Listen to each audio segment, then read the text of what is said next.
আলাইকুম দেশপ্রেমী বাংলাদেশী যে যেখানে আছেন, বিশেষ করে বাংলাদেশে সংগ্রামরত ছাত্রছাত্রী এবং দেশপ্রেমিক বাংলাদেশিদের জন্য অত্যন্ত গুরুত্বপূর্ণ কিছু তথ্য নিয়ে আমি এলাম। আমি এইমাত্র খবর পেলাম যে বাংলাদেশ সশস্ত্র বাহিনী কারফিউ জারি করেছে। আমি দুটো বিষয়ে কথা বলবো, খুব মনোযোগ দিয়ে শুনবেন এবং যেভাবে সম্ভব এটা বাংলাদেশিদের মাঝখানে ছড়িয়ে দিবেন, বিশেষ করে ছাত্রীদের মাঝখানে। প্রথম কথা হচ্ছে, কারফিউ বাংলাদেশে বহু হয়েছে আগে। কারফিউটা এখানে কোনো বিষয় নয়।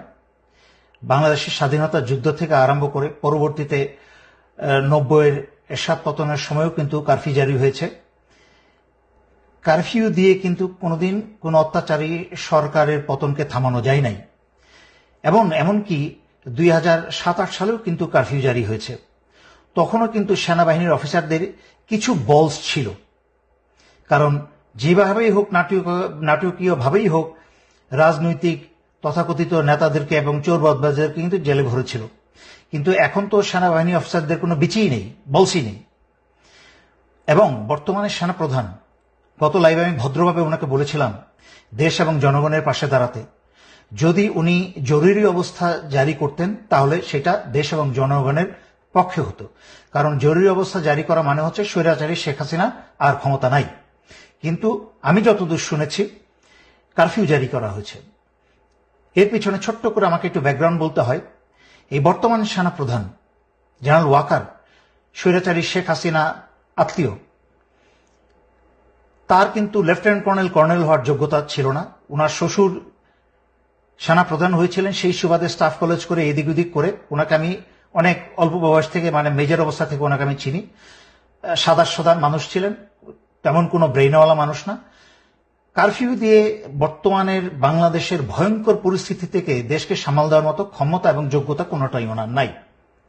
আমি অবাক হচ্ছি যে ওনার সেই যোগ্যতা না থাকতে পারে, কিন্তু বাংলাদেশের অন্যান্য ডিভিশন কমান্ডার এবং জেনারেল যারা আছেন তাদেরকে তো বেশিরভাগই আমি চিনি। ওনারা কি করছেন? ওনারা কি আঙুল চুষছেন? ওনাদের অনেকেই তো আমি জানি যে প্রফেশনাল মেরিট আছে, যোগ্যতা আছে।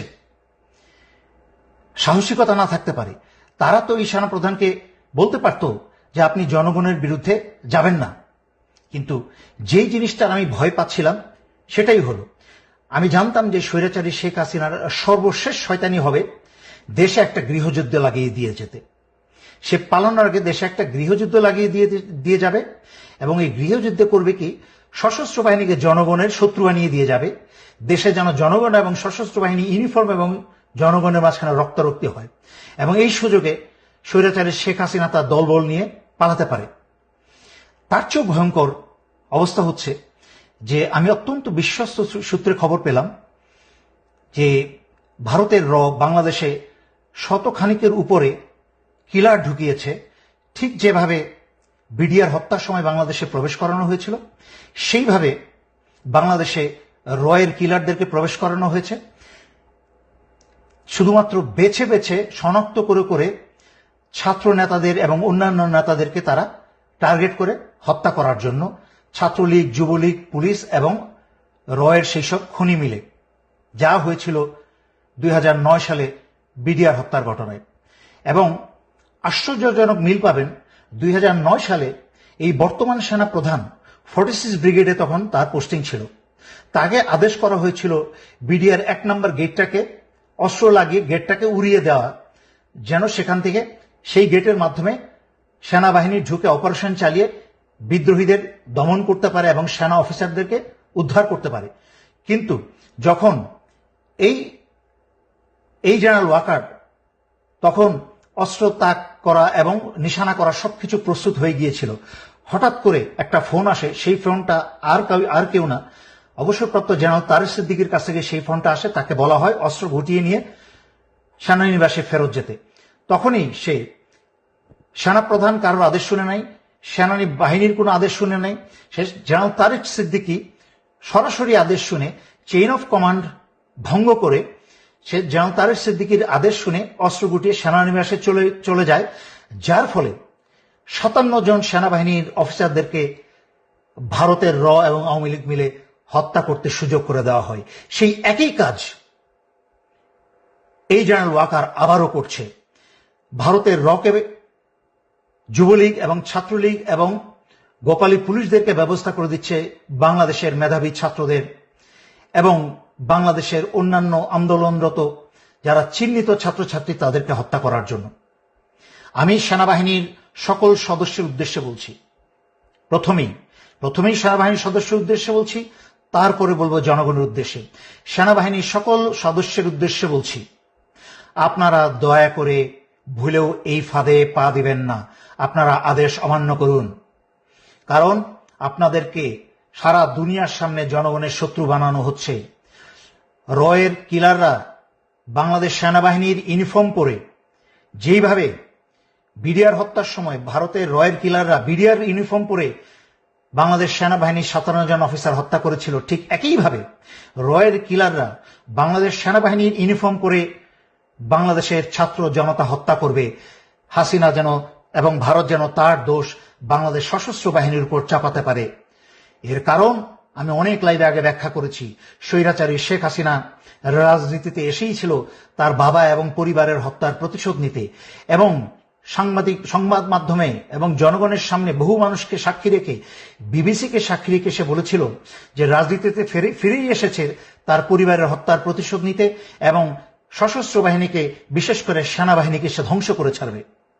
তাই আমি আপনাদেরকে স্মরণ করিয়ে দিচ্ছি শয়তানের পথ থেকে দূরে ফিরে আসতে এবং নিজের বিবেককে কাজে লাগাতে, নিজের দেশের জনগণের উপরে নিজে তো দূরের কথা অন্য কাউকে অস্ত্র চালানোর সুযোগ দিবেন না। আপনারা কারফিউ থেকে জরুরি অবস্থায় ফিরে যান। সেনা প্রধানকে প্রয়োজন আপনারা অস্ত্র ধরে বসেন। আপনারা কেউ এই কারফিউতে যাবেন না। আপনারা ক্ষমতা হাতে নিয়ে নিন, দেশের দায়ভার আপনারা ক্ষমতাভার হাতে নিয়ে নিন, যেন বাংলাদেশের জনগণকে কেউ হত্যা করতে না পারে। আমি আবারও স্মরণ করিয়ে দিচ্ছি, ভারত এবং আওয়ামী লীগ তথা শেখ হাসিনা মিলে জনগণকে হত্যা করে সেই দায়ভার আপনাদের উপর আজীবনের জন্য চাপিয়ে দিবে। সর্বশেষে বাংলাদেশ সশস্ত্র বাহিনীকে পঙ্গু করে ধ্বংস করে দিয়ে যাবে সে যাবার আগে।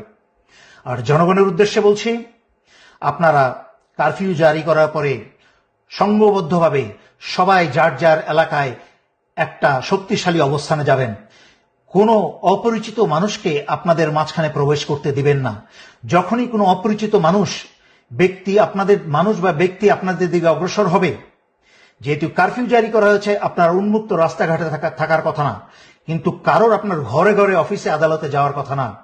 যদি কেউ আপনাদের ঘরে অফিসে আদালতে অনুপ্রবেশ করার চেষ্টা করে, আপনাদের হাতে পাথর, ইট, অস্ত্র, আগুন, তেল যা আছে তাদেরকে ছুঁড়ে মারবেন, কিন্তু তাদের কাউকে আপনাদের কাছে আসতে দিবেন না।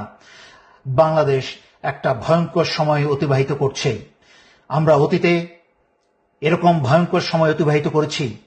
1971 সালে যখন কোনো যোগাযোগ মাধ্যম ছিল না, যখন রেডিওতে কান পেতে খবর পেতে হতো, যখন একটা মানুষ থেকে আরেকটা মানুষের মাধ্যমে খবর যেত অনেকদিন পরে, সেই সময় যখন পাকিস্তানি হানাদাররা বাংলাদেশিদের হত্যা করে চলেছিল, তখনও কিন্তু সেই অবস্থা থেকে বীর বাংলাদেশিরা উত্তরণ করে বাংলাদেশকে স্বাধীন করেছে। এর পরবর্তীতে 1990-এ স্বৈরাচারী এরশাদের বিরুদ্ধে আন্দোলনকেও তখনও কিন্তু কারফিউ জারি করা হয়েছিল, কিন্তু স্বৈরাচারের পতন ঠেকিয়ে রাখা যায় নাই। কিন্তু তখন ভারত থেকে এরশাদ যত কারফিউ ছিল, কিন্তু ভারত থেকে কাউকে এনে বাংলাদেশিতে হত্যা করার জন্য আনে নাই।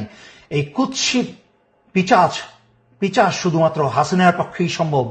এই চরিত্রহীন কুৎসিত মহিলা, তাকে এবং তার আওয়ামী লীগকে যেখানে পাবেন আপনারা ধ্বংস করবেন, এবং তার পুলিশকে। আমি আর কথা লম্ব না করে সশস্ত্র বাহিনীর প্রতিটা সদস্যকে আমি স্মরণ করিয়ে দিচ্ছি, বাংলাদেশে গৃহযুদ্ধ লাগাতে যাচ্ছে স্বৈরাচারী শেখ হাসিনা। সমস্ত গণহত্যার সমস্ত